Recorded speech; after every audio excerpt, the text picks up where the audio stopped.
ফেরাউন আল্লাহরে পাম মারা শুরু করছে। কি মারা শুরু করছে? কি বিশ্বাস হয়? বিশ্বাস হয়?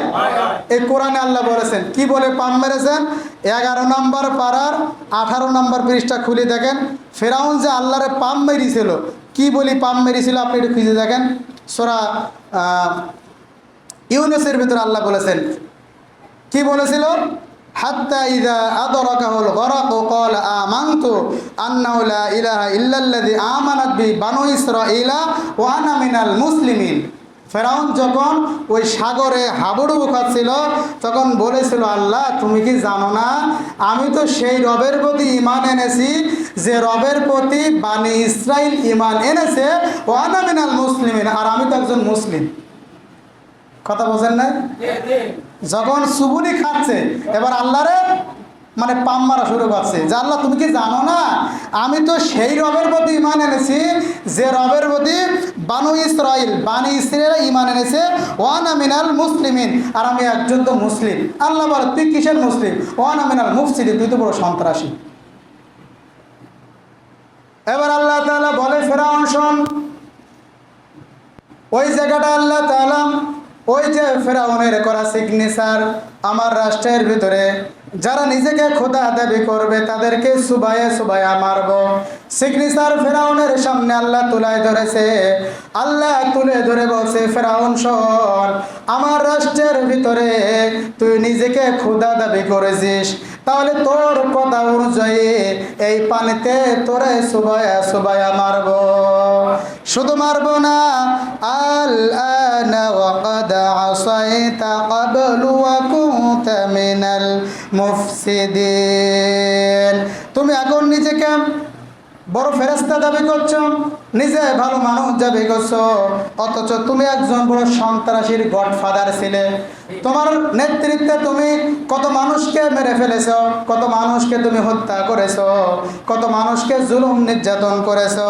আজকে তোরা শুধু মারবই না, তুই আমার যতই পাম দিস না কেন, আমার যতই বুঝাস না কেন, আমি একজন মুসলিম, তোর কোনো কথাই কাজ হবে না। আজকে তোর খালি সুবাবো না, আজকে তোর খালি মারবই না, তোর কি করবো শোন।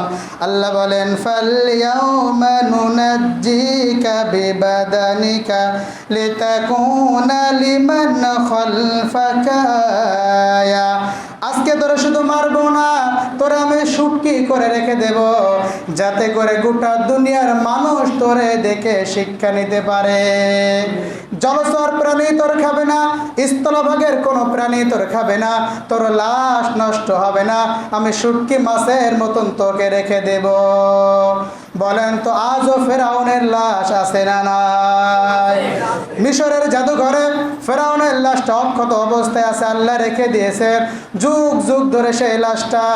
আজকে আল্লাহ পাক সেই লাশটা রেখে দিয়েছে এই কারণে, যাতে দুনিয়ায় যারা সীমা লঙ্ঘন করে, যারা বিদ্রোহ করে, তারা যেন ফেরাউনকে দেখে শিক্ষা নিতে পারে। ফেরাউন শেষ তক ছিল না, মৃত্যু তাকে ছেড়ে দিল না। জোরে বলে ঠিক না বেটি? ফেরাউন শেষ তক ছিল না, মৃত্যু তাকে ছেড়ে দিল না।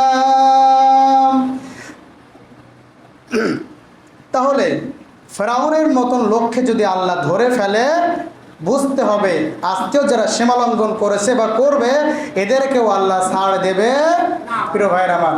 তাহলে যারা সীমালঙ্ঘন করবে আর যারা দুনিয়ার জীবনটাকে অগ্রাধিকার দেবে, আল্লাহ পাক তাদেরকে দুনিয়ায় লাঞ্ছিত করবে।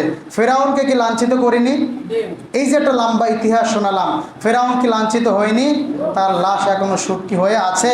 তাহলে বুঝতে হবে ফেরাউন যেমন ইতিহাসের পাতায় কলঙ্কিত, ফেরাউন যেমন ইতিহাসের পাতা একটা নিকৃষ্ট মানুষ, আজকেও যারা ওই ফেরাউনের মতন কাজ কাম করবে তারাও ইতিহাসের পাতায় এরকম পচা নামে আখ্যায়িত হয়ে থাকবে। ঠিক না বেঠিক? এর জন্য আমাদেরকে বিদ্রোহ করা যাবে না। ফাম্মা মান তগা, আমাদেরকে সীমা লঙ্ঘন করা যাবে না, আর এই দুনিয়ার জীবনটাকে অগ্রাধিকার দেওয়া যাবে না। আমরা মনে করেছি দুনিয়ার জীবন এটাই আমাদের সব। প্রিয় ভাইরা আমার, আমরা তো বলেই ফেলেছিলাম 41 সাল পর্যন্ত আমরা যাব, বলেছিলাম না? সে এটা কি আল্লাহর সাথে গাদ্দারি নয়? কোনো কিছু হলেই কি বলে আমরা মোকাবেলা করব। ঝড় হলে মোকাবেলা হয়, কোনো একটা কিছু হলে মোকাবেলা হয়। একবারও বলে না একটু নামাজ কালাম পড়ো, আল্লাহর কাছে দোয়া করো।